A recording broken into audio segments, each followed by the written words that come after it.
Olá, sejam todos muito bem-vindos a esse módulo bônus, classificação fiscal de mercadorias. Vamos aqui discutir esse assunto tão polêmico, tão cheio de nuances que é a parte de classificação fiscal. Bom, pessoal, nós sabemos que a classificação fiscal das mercadorias faz parte da rotina do setor fiscal. Mas eu já queria iniciar fazendo uma provocação a você que chegou até aqui, lhe fazendo a seguinte pergunta: afinal de contas, de quem é a responsabilidade pela classificação das mercadorias? É da empresa ou é do contador, do setor fiscal, da empresa de contabilidade? Bom, é muito comum que em sala de aula, quando eu faço essa pergunta, 90%, 95% das pessoas respondam que a responsabilidade pela classificação das mercadorias é da empresa. No entanto, continuando essa provocação inicial, eu quero te fazer uma pergunta. O NCM é uma classificação fiscal? Sim ou não? É interessante que, nesse momento, muita gente responde que o NCM é uma classificação fiscal. Ora, essas nossas respostas elas são contraditórias. Como é que eu posso dizer que o NCM é uma classificação fiscal, ao mesmo tempo em que eu digo que é responsabilidade da empresa?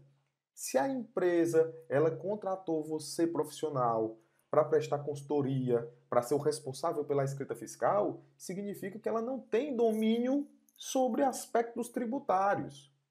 Então, essa resposta ela se torna contraditória. Como é que uma classificação fiscal vai ser responsabilidade da empresa?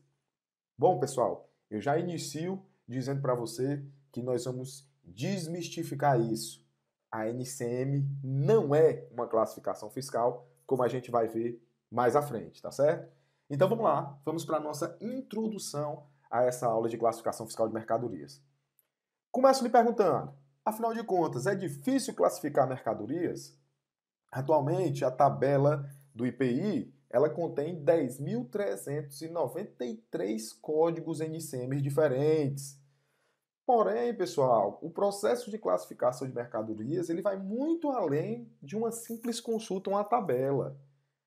Muita gente, no dia a dia do setor fiscal, no dia a dia das empresas, principalmente lá nos nossos clientes, quando fazem cadastro de produtos, pensam de maneira muito errada que o processo de classificação da mercadoria se resume a pegar o nome da mercadoria, consultar na tabela TIP e já, de maneira muito rápida, saber essa resposta.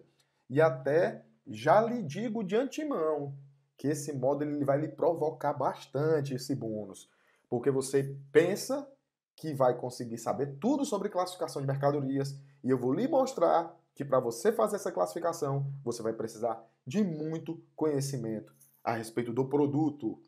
Então, partindo desse gancho, eu lhe pergunto: você já ouviu falar em merceologia? Bom, pessoal, merceologia é uma ciência empregada no processo de classificação e especificação de mercadorias. Ora, como é que eu posso fazer classificação de mercadorias sem nunca ter ouvido falar nessa ciência? Essa ciência, ela é a base, ela é o estudo a partir do qual nós vamos usar técnicas científicas para o processo de classificação de mercadorias. Olha que interessante, nós começamos falando de uma simples classificação que em um primeiro momento parece que é somente ir lá consultar numa tabela e de repente nós estamos falando de uma ciência.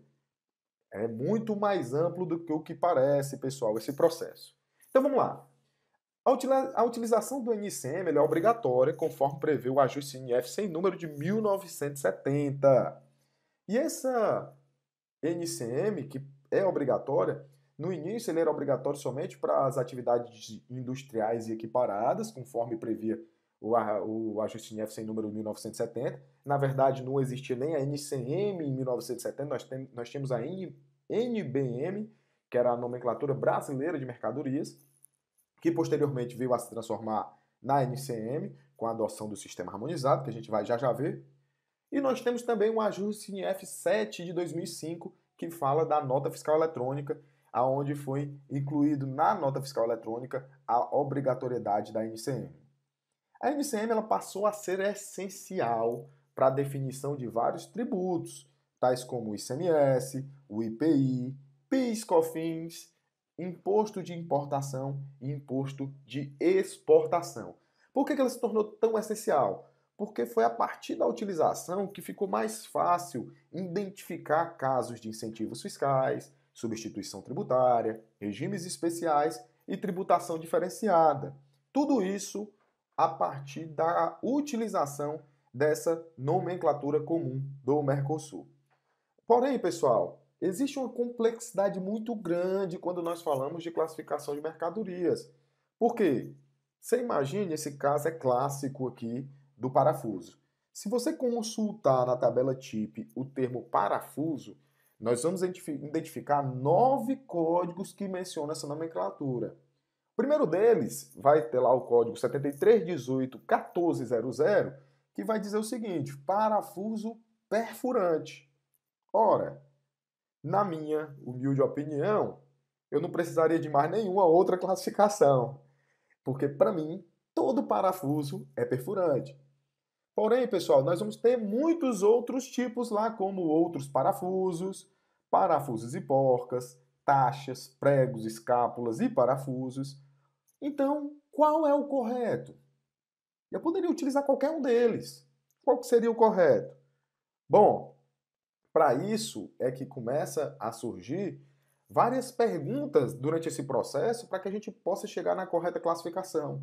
E essa correta classificação vai depender único e exclusivamente das características do item. É por isso que nós voltamos para a pergunta inicial. O NCM é ou não é uma classificação fiscal? Não, pessoal. Ela é uma classificação gerencial. Porque quando eu vou classificar o NCM, não me interessa se a empresa vai pagar ICMS, não me interessa se ela vai pagar PIS e COFINS, não me interessa se ela paga IPI. O que me interessa são as características do item. De que ele é feito, para que ele serve, como é que ele vai ser usado. Me recordo que eu prestei uma consultoria para um grande varejista de parafusos de pregos, foi onde me surgiu o start dessa polêmica, e eu lembro que em determinado momento eu precisei identificar um NCM e a empresária ela me deu uma verdadeira aula sobre os diversos tipos de parafuso. Nós temos parafuso de pressão, nós temos parafuso de borracha, parafuso de madeira, nós temos parafuso que quando é utilizado numa aeronave se torna peça da aeronave. Então, é um negócio muito mais complexo do que essa visão genérica de simplesmente consultar e encontrar o código parafuso lá na TIP e utilizar.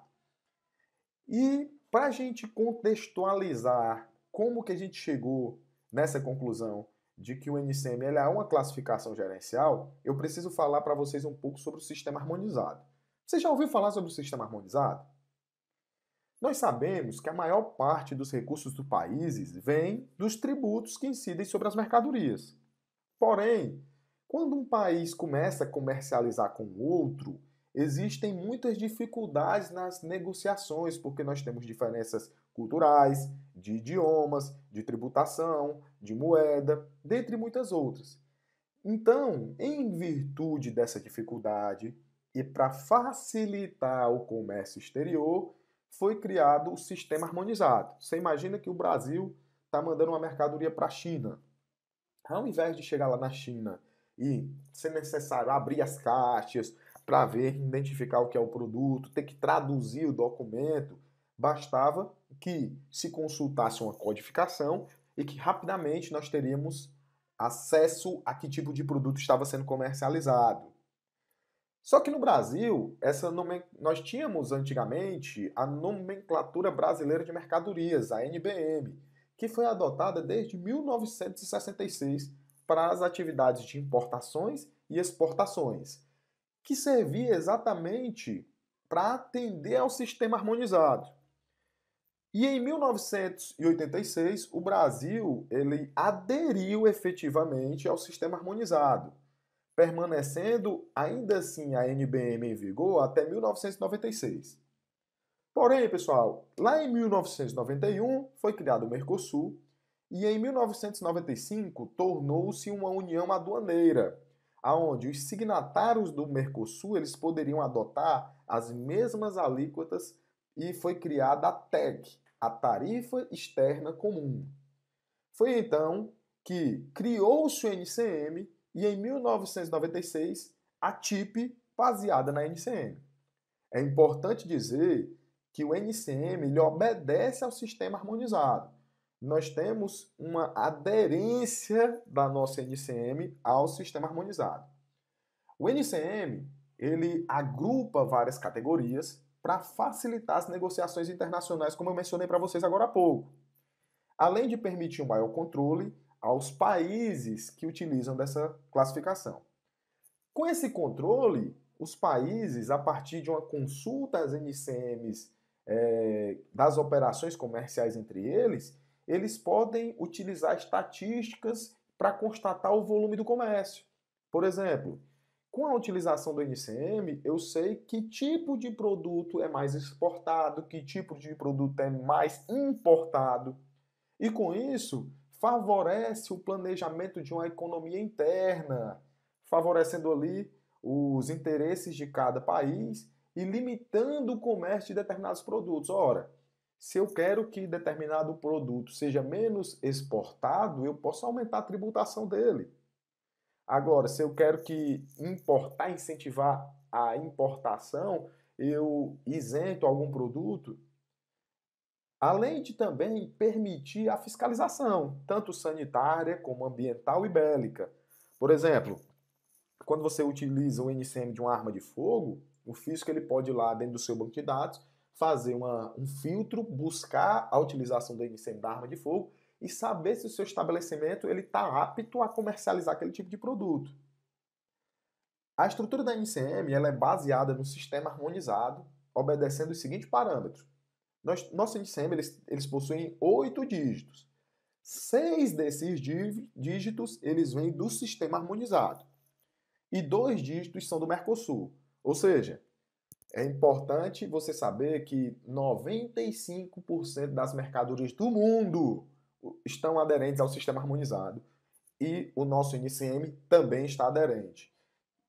E o que eu preciso para entender mais sobre isso? Nós precisamos entender que a NCM é um código que resulta de alguns desdobramentos em seção, capítulo, posição, subposição, item e subitem, começando do menor para descendo até o item mais detalhado. Imagine que é como se fosse um funil, começa e vai aumentando e a proporção ficando cada vez maior.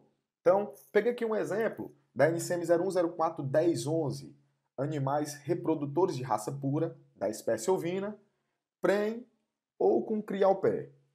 Esse código ele vai ser resultante do seguinte desdobramento. Na seção 1, que são dos produtos mais de origem animal, vegetal, nós vamos ter animais vivos e produtos do reino animal.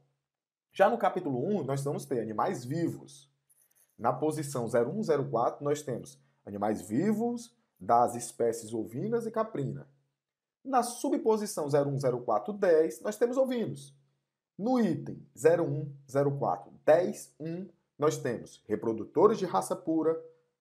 E no subitem 010410.11, a determinação que se trata de um ovino, reprodutor de raça pura, prem ou com cria ao pé.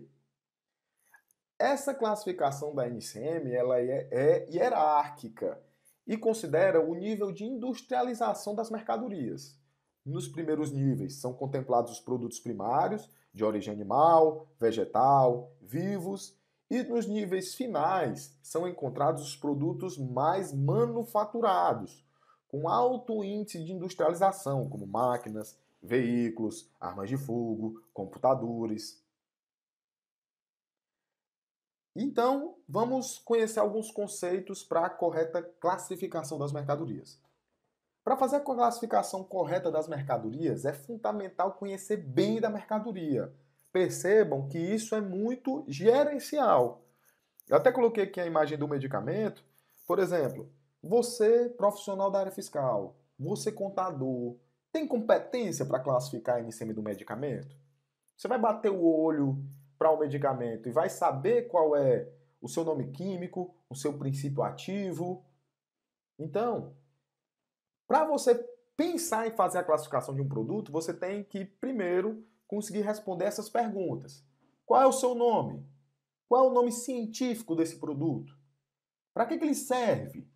Do que ele é feito? Em que ele pode ser utilizado?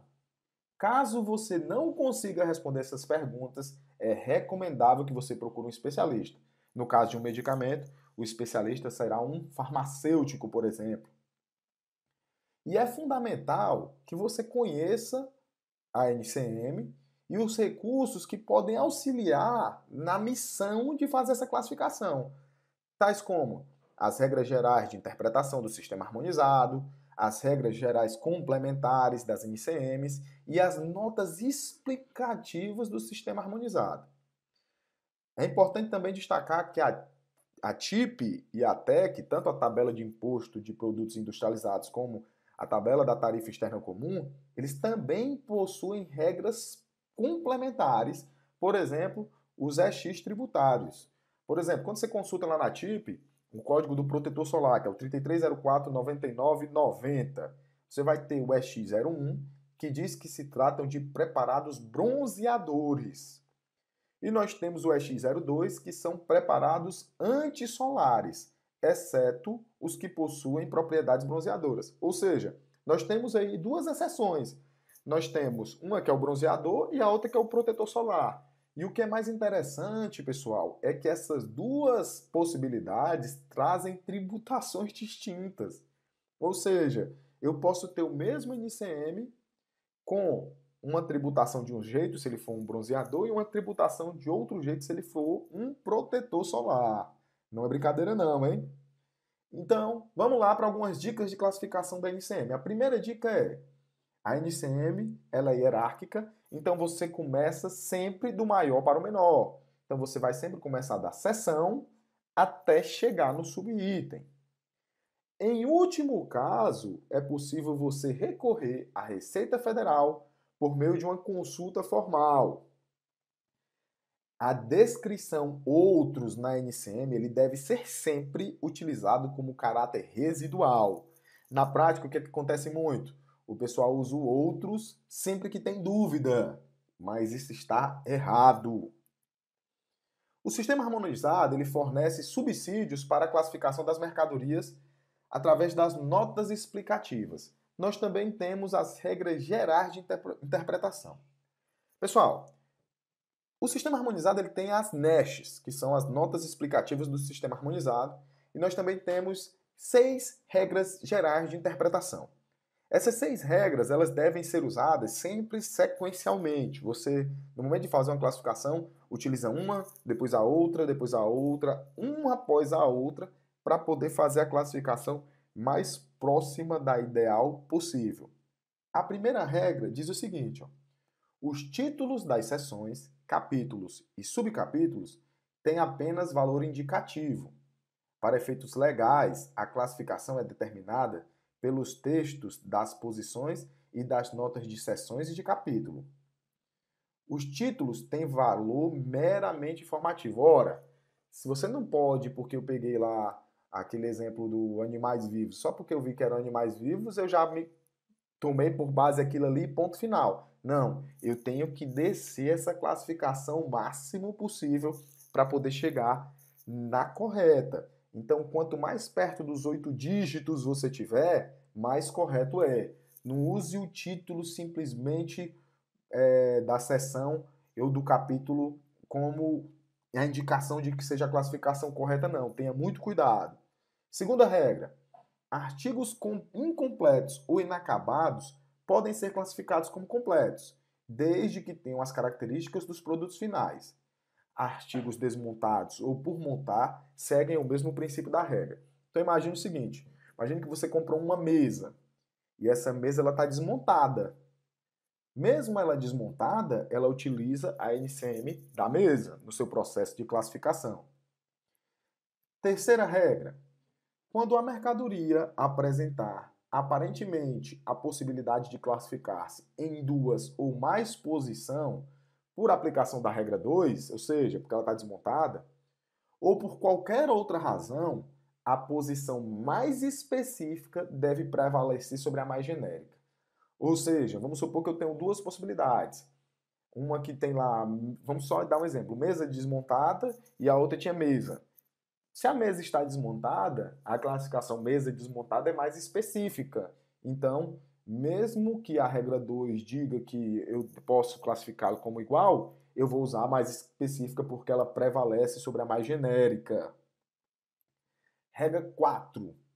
As mercadorias que não puderem ser classificadas pela aplicação das regras classificam-se na posição do artigo mais semelhante. Pessoal, é importante dizer que isso tem caráter residual e somente deve ser usado quando todas as regras anteriores não forem suficientes. Então, se eu procurei demais encontrar a classificação de uma determinada mercadoria e não conseguir classificá-la, eu vou tentar utilizar a mais semelhante possível. Regra 5. Estojo para uso específico do objeto que a condiciona pode ter a mesma forma, é classificado como produto, como o próprio produto. O uso prolongado e que não aferirá a característica principal ao produto. O que isso quer dizer? Imagine aí que eu tenho um estojo para uma arma de fogo. Esse estojo para arma de fogo ele vai ter a mesma classificação da NCM da arma de fogo, certo? Porque ela é utilizado especificamente para condicionar aquele objeto. Regra 6.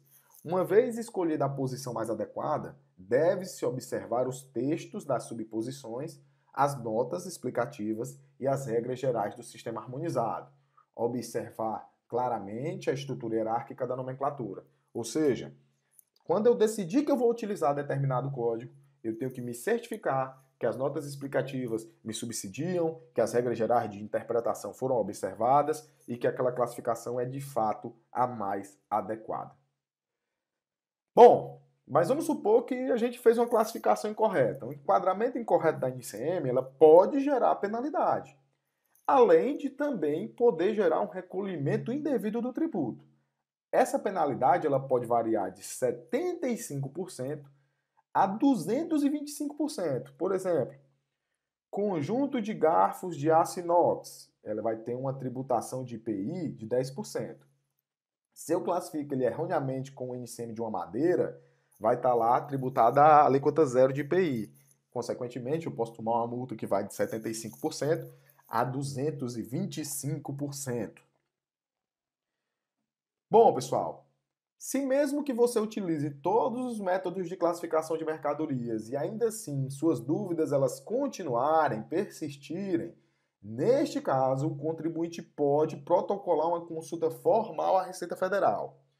No entanto, antes de você protocolar, você deve consultar todo o material disponível, ou seja, sua dúvida deve ser razoável. Por exemplo, se você for lá e dizer assim, olha, Receita Federal, eu quero saber como é que eu faço a classificação de uma caneta. A Receita Federal ela não vai lhe responder porque essa sua dúvida não é relevante. Você não procurou essa resposta, você não esgotou as possibilidades de fazer a classificação. A Receita Federal vai lhe responder quando a sua dúvida de fato for razoável. Quem que pode consultar? Pode consultar tanto o sujeito passivo da obrigação tributária principal ou acessória, ou seja, o contribuinte, como qualquer órgão da administração pública, entidades representativas de categorias profissionais. Lembrando que cada consulta vai ser única, tá, pessoal? Aqui eu separei alguns produtos, né, com seus respectivos CEST, que é o Código Especificador da Substituição Tributária, somente para fins de visualização mesmo da gente. Bom, pessoal, depois que a gente classificou o NCM da mercadoria, nós vamos agora para a classificação de tipo de item. Olha, percebam que essa classificação da NCM, ela foi uma classificação gerencial que aconteceu lá dentro da empresa. Até agora, nós do setor fiscal nem fomos acionados ainda. Pelo menos em tese não deveríamos, porque nós não possuímos a competência técnica necessária para responder aquelas perguntas sobre as características do produto. E agora nós já vamos para outra classificação que está dentro do cadastro de produtos e que, mais uma vez, muitas vezes nós somos acionados a fazer essa classificação, mas que também é uma classificação gerencial, que que é a classificação de tipo de item. Bom, pessoal, numa empresa comercial, a classificação de tipo de item é fácil. Ou é uma mercadoria para revenda, que é o produto adquirido para comercialização, ou é um ativo imobilizado, ou é um material de uso e consumo. Então, essa classificação, quem sabe qual vai ser a destinação de uso da mercadoria é a própria empresa que faz. Porém, nós temos outras classificações que tornam esse cenário mais emocionante. Por exemplo, a matéria-prima. A matéria-prima, que é o tipo 01, ele possui uma conceituação, que é aquela mercadoria que compõe física ou quimicamente um produto em processo ou produto acabado e que não seja oriundo do processo produtivo. Ou seja, eu não fabrico matéria-prima. Eu já adquiro aquela mercadoria para ser usado no meu processo produtivo. O produto em processo é aquele produto oriundo do processo produtivo e predominantemente consumido no processo produtivo. Então imagina que nós somos o exemplo que eu mais gosto de utilizar numa indústria de calçados. Eu fabriquei a sola do sapato. Se eu fabriquei a sola do sapato, eu tive um processo produtivo. Ela teve início, meio e fim para a fabricação da sola. Só que a sola do sapato não é o meu produto acabado. Meu produto acabado é o calçado. Então, essa sola do sapato será classificado como um produto em processo.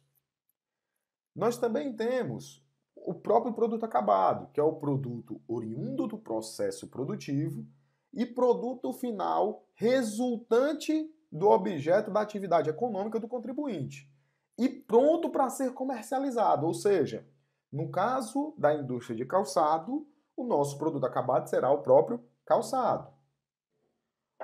Nós temos o subproduto, que é aquele oriundo do processo produtivo, mas que não é o objeto da produção principal do estabelecimento.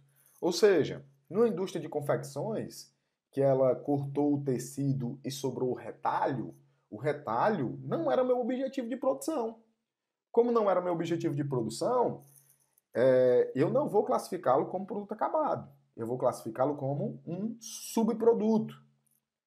Já o produto intermediário é aquele produto que, embora não se integrando ao novo produto, for consumido durante o processo produtivo. Gosto muito de usar o exemplo de uma mesa. Estou fabricando uma mesa e eu utilizo uma lixa para lixar a mesa. Essa lixa ela vai ser consumida durante o processo produtivo. Mas não por isso eu posso dizer que agora a lixa faz parte da mesa, porque ela não faz. Ela não faz parte da mesa. Bom, pessoal, percebam que eu tive todo um trabalho gerencial para classificar a NCM e vou ter mais um trabalho gerencial para classificar os tipos de item e que essas informações todas estão dentro da empresa e o setor fiscal pouco pode contribuir nesse processo. Classificado o NCM do produto e classificado o item do produto, aí sim o setor fiscal começa o seu trabalho. E essa classificação vai começar pelo CFOP, que é a sigla de Código Fiscal de Operações e Prestações, tanto das entradas e das saídas de mercadoria intermunicipal e interestadual. O CFOP é um código numérico que identifica a natureza de circulação da mercadoria ou prestação de serviço de transporte. E é através do CFOP que é definido se a operação fiscal terá ou não que recolher imposto. No passado, o CFOP era a nossa principal classificação fiscal. Nós não tínhamos SEST, nós não tínhamos CST, então ele era muito utilizado. E a gente pode resumir o CFOP da seguinte forma. O CFOP ele possui 4 dígitos. O primeiro dígito ele vai determinar qual é a origem da mercadoria. Então nós temos para as entradas, começando o CFOP com 1, com 2 ou com 3. Quando o nosso CFOP de entrada começa com 1, significa que é uma entrada ou aquisição de serviço do Estado, ou seja, operação interna dentro do Estado. Quando o nosso CFOP começa com 2, significa que é uma entrada ou uma aquisição de serviço de outro Estado. E quando começa com 3, significa que é uma entrada ou uma aquisição de serviço do exterior. Então, percebam que o primeiro dígito, 1, 2 ou 3, serviu somente para dizer se era de dentro do Estado, de fora do Estado ou do exterior. Os outros 3 dígitos é que vão determinar, de fato, que tipo de operação está sendo praticado. Se é uma compra de mercadoria para comercialização, se é uma compra de mercadoria para comercialização sujeita à substituição tributária. E para isso, você já vai ter que conhecer qual é o produto, a classificação dele do NCM e a sua classificação de tipo de item. Percebam como tudo está interligado. Já nas saídas, as saídas podem começar com 5, 6 ou 7. Se a saída começa com 5, significa que ela é uma saída ou uma prestação de serviço de dentro do Estado, operação interna. Se tem um 6, significa que é uma saída ou uma prestação de serviço para outros estados. E se tiver um 7, significa que é uma saída ou prestação de serviço para o exterior. Mais uma vez, 5, 6 e 7 vão identificar as saídas dos CFOPs. Tem estados que chamam de CEFOP. Os outros 3 dígitos vão determinar de fato que tipo de operação está sendo praticado. E para saber que tipo de operação está sendo praticado, nós precisamos conhecer a NCM do produto, aí nós vamos obedecer notas explicativas do sistema harmonizado, regras gerais de interpretação, e nós vamos ter que também fazer a classificação de tipo de item. Depois disso, nós temos a classificação do CST. Nós temos o CST com 3 dígitos. O primeiro dígito, que é correspondente à tabela A, ela vai identificar a origem da mercadoria. Se tiver um 0, significa que é uma mercadoria nacional. Se tiver um 1, significa que é uma mercadoria estrangeira que chegou até o Brasil por meio de uma importação direta. Se tiver um 2, significa que é uma mercadoria estrangeira, mas que foi adquirida aqui no mercado interno, dentro do Brasil. Se tiver um 3, significa que é uma mercadoria nacional, porém, o conteúdo de importação da sua fabricação é superior a 40% e inferior ou igual a 70%. Ainda da tabela A, o item, se tiver o código 4 iniciando, significa que é uma mercadoria nacional, cuja produção tenha sido feita em conformidade com o processo produtivo básico de que trata o decreto 288/67 e as demais leis que tratam sobre o processo produtivo básico. O item 5 diz nacional, mercadoria ou bem com conteúdo de importação inferior ou igual a 40%. O item 6 diz mercadoria estrangeira, cuja importação direta não tem similar nacional constante em lista de resolução CAMEX. O item 7 diz mercadoria estrangeira adquirida no mercado interno sem similar nacional, constante em lista de resolução do CAMEX. E o item 8, nacional, mercadoria ou bem com conteúdo de importação superior a 70%. Pessoal, nessa parte A da tabela do CST, a gente não tem muito margem para trabalhar, porque vai depender de fato de onde vem a mercadoria. E isso você vai ter que avaliar caso a caso. Mas o bizu que eu posso te dar, a dica esperta que eu posso te dar, é que se a tua CST começar com 1, 2, 3 ou 8, numa operação interestadual, deve ser usada a alíquota de 4% para o ICMS. Vou repetir.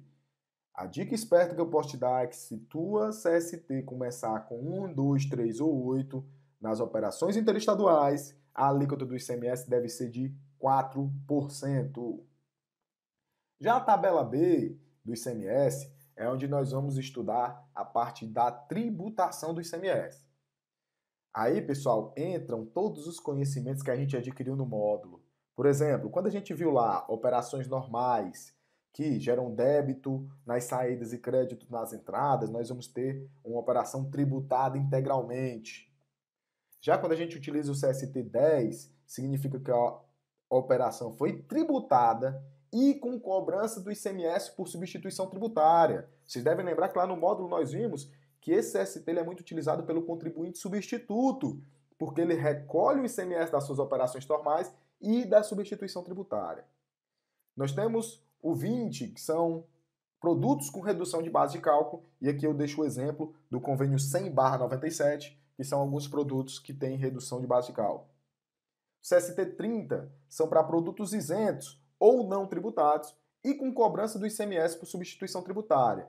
Percebam que aqui nós voltamos para um caso onde falamos do contribuinte substituto, porque lembrem lá do módulo, na parte de substituição tributária, que a gente diz que o contribuinte substituto, em regra, promove dois recolhimentos, o das suas próprias operações e o das operações dos contribuintes substituídos. Nesse caso do item 30, as suas próprias operações estão isentas ou não tributadas, mas está havendo a cobrança do ICMS por substituição tributária. O item 40 são produtos isentos, e aí essa isenção vai depender da legislação estadual, de convênios e de protocolos. O item 41 são para produtos não tributados. Pessoal, só pode usar o 41 não tributado as hipóteses de não incidências previstas na lei complementar ou as hipóteses de imunidade constitucional, conforme a gente viu lá no módulo. Então, só posso utilizar o 41 não tributado para hipóteses de imunidade e de não incidência. O CST 50 é com suspensão. É quando o ICMS ele está suspenso temporariamente. Muito comum nas operações de industrialização por encomenda, quando é de outro estado. Continuando na tabela B do CST, nós temos o 51, que é o diferimento. Diferimento muito utilizado na substituição tributária para trás, como a gente viu lá no módulo, certo? Se você está com alguma dúvida aí sobre substituição tributária, reassiste a explicação da substituição tributária para trás. 60 é quando o ICMS ele é cobrado anteriormente por substituição tributária. Esse bastante utilizado pelo contribuinte substituído, bem comum no dia a dia dos varejos e dos demais contribuintes substituídos. 70, com redução de base de cálculo e cobrança do ICMS por substituição tributária. Mais uma vez aqui nós voltamos para uma hipótese de contribuinte substituto, onde ele promove dois recolhimentos, sendo que o primeiro está com redução de base de cálculo e no segundo está sendo cobrada a substituição tributária. E por fim, nós temos o 90. 90 é o 90, né? 90, muito conhecido, outros, muito utilizado no dia a dia dos profissionais da área fiscal. Lembrando que o 90, levando a sério, ele deve ser usado somente em caráter residual. Quando eu não consigo classificar em nenhuma das outras possibilidades, aí eu utilizo o 90. Bom, pessoal, e no que tange ao PIS e a COFINS, é muito comum eu receber perguntas que me dizem assim, professor, existe alguma tabela que eu possa acessar que me garanta que eu estou utilizando ali o NCM correto, a tributação correta? Bom, pessoal, se você for, vou até com vocês aqui no caminho, certo? Lá no portal do SPED, FD Contribuições, Downloads e acessar as tabelas utilizadas na escrituração, você vai ver, você vai encontrar tabelas que vão ser muito úteis no processo de classificação das mercadorias. Então vamos lá. Bom, pessoal, nós estamos aqui no portal do SPED. Aqui no portal do SPED nós temos algumas informações que vão ser muito úteis no processo de classificação de mercadorias no que se referem ao PIS e a COFINS. Nós vamos vir aqui no menu em EFD Contribuições e depois de EFD Contribuições nós temos em Downloads, nós temos tabelas de códigos, notas técnicas, exemplos de arquivos, perguntas e respostas, manuais, atos declaratórios e procedimentos. Nós vamos vir em tabelas de códigos. A gente seleciona tabelas de código, nós temos algumas tabelas que são utilizadas na apuração das contribuições, na apuração da contribuição previdenciária sobre a receita bruta e tabelas em formato de TXT que serão utilizadas no PVA. Nós vamos selecionar aqui tabelas utilizadas na apuração das contribuições para PIS e COFINS. Quando nós clicarmos, vocês vão ver que vão abrir aqui diversos tipos de tabela. Ó. Tabela de código da situação tributária referente ao PIS e COFINS, tabela de código da situação tributária referente a COFINS, tabela de código de contribuição social apurada, tabela de código de tipo de crédito, tabela de código de base de cálculo, são vários. Aí aqui surgem as dos produtos, ó.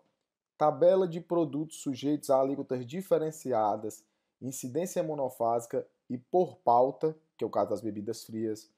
Tabela de produtos sujeitos a alíquota por unidade de medida, incidência monofásica e por pauta. Tabela de produtos sujeitos à tributação das contribuições.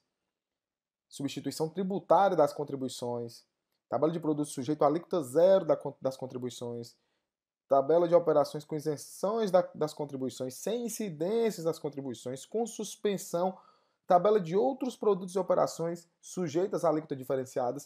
Se você selecionar aqui uma, eu vou selecionar esse primeiro, incidência monofásica. Quando você seleciona uma dessas tabelas, você vai fazer o download, e aqui eu vou fazer um download para a gente ver. Quando a gente abrir essa tabela, você vai ver que ela vai trazer para você qual é a classificação do NCM, qual é o CST que deverá ser utilizado. Aqui, por exemplo, está dizendo que o CST 22089000 tem uma alíquota de PIS de 1,50 e uma alíquota de COFINS de 6,90 de 1º de janeiro de 2011 a setembro de 2011. Então, também tem aqui a vigência da lei, desde quando. Então, essas tabelas elas vão ser muito úteis no momento de você fazer o processo de classificação de PIS e de COFINS. Vamos voltar agora para o nosso material. Voltando para o nosso material, nós vamos ter duas grandes linhas. Primeiro, nós vamos ter os produtos sujeitos à substituição tributária. Substituição tributária de PIS e COFINS é semelhante àquela do ICMS. Nós vamos ter o contribuinte substituto, os contribuintes substituídos. Nós temos os produtos abrangidos pela substituição tributária. Cigarros e cigarrilhas, cadeia completa. Motocicletas, semeadores e adubadores na venda de fabricante ou importador diretamente para o varejista. Lembrando que isso aqui, você vai ter que pegar a NCM do produto lá na tabela que nós acabamos de ver. Da mesma forma, nós temos os produtos com incidência monofásica, que aí são produtos que têm uma alíquota diferenciada lá na indústria ou no importador, mas a abrangência do regime monofásico no PIS e COFINS é muito grande. Vai alcançar gasolina, óleo diesel, gás petróleo, querosene e outros produtos derivados, veículos, máquinas, autopeças, pneus novos e outros, medicamentos e bebidas frias. Beleza, pessoal? Então, na classificação de PIS e COFINS, o que é importante? Via a classificação do NCM do produto, via a classificação de tipo de item do produto, já definir a CST do ICMS com base no estudo da legislação do ICMS. E pego aquele NCM e vou consultar dentro da tabela para ver se ele é substituição tributária, se ele é monofásico, se ele é outro produto com alíquota diferenciada. Se não encontrar de maneira nenhuma, significa que ele é tributado normalmente. E agora nós vamos finalizar esse módulo bônus de classificação fiscal de mercadoria com um roteiro simplificado para você fazer o processo de classificação. Primeira etapa, conhecimento da mercadoria. Você tem que conhecer o produto que está sendo comercializado, você tem que saber quais são as suas características, o seu princípio ativo, a sua utilização, a sua composição.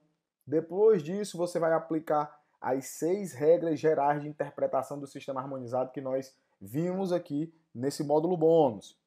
Depois que você aplicar as regras gerais de interpretação do sistema harmonizado, você vai aplicar as regras gerais complementares das NCMs e as regras complementares da TIP, é onde vão ter as exceções tributárias, a X01, a X02, como a gente viu. E também vai analisar os CSTs e CFOPs aplicáveis a cada tipo de operação. Beleza, pessoal? Reforçando com você, não existe receita de bolo para classificação de mercadorias. Se alguém vender isso para você, é mentira, é faz junto. Processo de classificação de mercadorias requer análise, requer interpretação, requer entendimento do produto, entendimento da operação que está sendo praticado, mas se você se municiar de tudo aquilo que eu apresentei para você nesse módulo bônus, eu tenho certeza que você vai estar bem mais seguro no processo de classificação de mercadorias. Beleza, pessoal? Um forte abraço.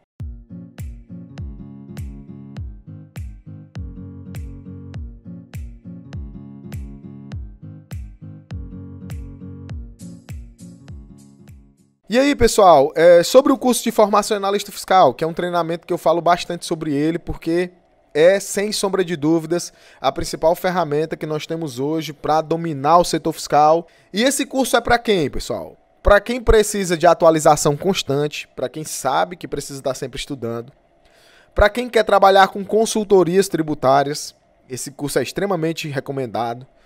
Para quem quer ministrar cursos e treinamentos na área fiscal, é muito comum, vários professores compram esse treinamento, me mandam mensagens agradecendo porque estão usando os conteúdos do nosso curso na graduação, em treinamentos que eles têm ministrado. Então, professores, façam bom proveito, utilizem bastante os conteúdos. Então, o seu objetivo é trabalhar também na área docente. O Formação em Analista Fiscal pode servir como uma ferramenta de consulta para que você se torne professor, tá? Para quem quer ser valorizado no seu trabalho, para quem quer ser reconhecido, o curso também é para você. Agora, se você acha que já sabe de tudo, eu nem te recomendo fazer o treinamento de Formação em Analista Fiscal. Se você também não está disposto a estudar 15 minutos, 25 minutos que seja por dia, o curso de Formação em Analista Fiscal não vai ser milagre, tá? E se você acha que o setor fiscal não tem valor, que é uma área que não vale a pena, eu também não te recomendo o curso, tá? Eu construí toda a minha carreira, toda a minha vivência dentro da contabilidade, aquele propósito que eu tinha de me sentir realizado pessoal e profissionalmente. Hoje eu me sinto assim e construí tudo isso usando a área fiscal, tendo como base a área contábil e fiscal. Então, se você acha que a área contábil e fiscal não tem valor, eu não recomendo que você faça esse treinamento. Como é que é a estrutura do conteúdo? Inclusive, é uma estrutura que a gente recomenda que você estude, tá? Primeiro, nós começamos com a parte da introdução à legislação tributária. Esse módulo no Formação em Analista Fiscal sou eu mesmo que ministro. Eu vou explicar todos os conceitos relacionados aos tributos no Brasil para você. Eu vou falar sobre o sistema tributário brasileiro, sobre tributos diretos e indiretos, sobre o que é cumulatividade, o que é não cumulatividade, o que são tributos parafiscal, extrafiscal, tributo seletivo. Então a gente vai explicar em detalhes toda a base da legislação tributária, que será útil para que você aprenda os outros tributos, tá? Então depois que a gente te dá essa base sobre a legislação tributária, aí você vai estudar imposto de renda e contribuição social. Que é para que eu vou estudar isso? Para mim entender bem o que é o MEI, o que é o lucro presumido, o que é o lucro arbitrado, o que é o lucro real e o que é o simples nacional. Aí a gente vai dar aprofundamento na apuração do imposto de renda do lucro real, do lucro presumido, do lucro arbitrado. E aí logo em seguida desse módulo você pode estudar o simples nacional de maneira bem completa, bem profunda, com cálculos práticos, aprendendo a fazer inclusive a apuração do simples nacional na mão. Então depois que eu já tenho essa base bem estruturada, onde eu já tenho uma base da legislação tributária, eu já sei quais são as modalidades de tributação, simples, MEI, lucro presumido, lucro real, lucro arbitrado, aí você vai para os estudos específicos, aí a gente vai para as colunas, para os pilares. Aí nós temos o ICMS, onde a gente vai estudar de maneira muito aprofundada. A gente tem PIS e COFINS, essas contribuições tão importantes aí para as empresas. Nós temos o ISS-QN, o Imposto sobre Serviços de Qualquer Natureza. Nós temos o IPI e a parte de retenções tributárias. Isso tudo vai estar lá dentro do curso de Formação em Analista Fiscal. De maneira bem prática, tá, pessoal? Bem detalhada. E aí nós finalizamos, que é a cereja do bolo, com os módulos de auditoria digital, que é onde você vai aprender de maneira bem profunda a fazer o serviço de auditoria digital, com a parte de reforma tributária, que apesar da gente saber que a reforma tributária está parada, a gente tem lá todo o detalhamento do que a gente tem até hoje, e a parte das atualizações tributárias. O workshop de atualização tributária está todo lá dentro do FAF, e também outros vídeos de atualizações você vai encontrar dentro do curso de Formação em Analista Fiscal, tá? Só que é importante que você entenda que eu estou falando desse treinamento aqui, é porque ele não é um simples curso. Ele é um local onde você vai encontrar todas as rotinas do setor fiscal, todas. Eu tenho uma aula lá onde eu detalho 63 rotinas do setor fiscal e mostro cada uma delas passo a passo. Então você vai sair de conteúdos mais básicos, desde a introdução, a conteúdos mais avançados de auditoria digital, sempre com um suporte muito próximo. Nosso departamento pedagógico, nós temos um departamento aqui só para tirar dúvidas e atender os alunos. Como é que funciona o treinamento? Você tem acesso aos conteúdos por 1 ano, tá? Todas as videoaulas estão disponíveis na plataforma. Inclusive, você pode baixar o app da plataforma para o seu celular e assistir até offline, semelhante a como você faz com o Netflix, tá? Você pode baixar os materiais, a apostila do curso, o curso tem uma apostila. Você pode mandar quantas dúvidas você quiser, tá?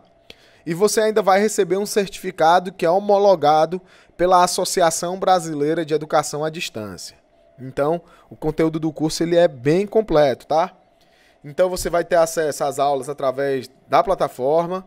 Você vai ter acesso a uma comunidade fechada, tá? Que são grupos exclusivos do Facebook e do WhatsApp, somente para alunos. Além disso, você vai ganhar, se você fizer sua inscrição hoje, os seguintes bônus. Presta atenção nos bônus, tá? O livro e o curso Descomplicando o SPED. Você vai receber um exemplar do livro físico Descomplicando o SPED. O mini curso Descomplicando o SPED.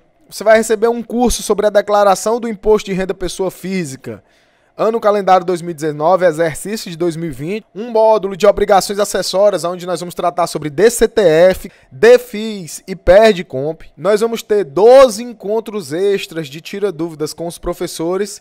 E nós temos um bônus extra e exclusivo, que é o curso Contabilidade na Prática 2.0. O que é esse curso?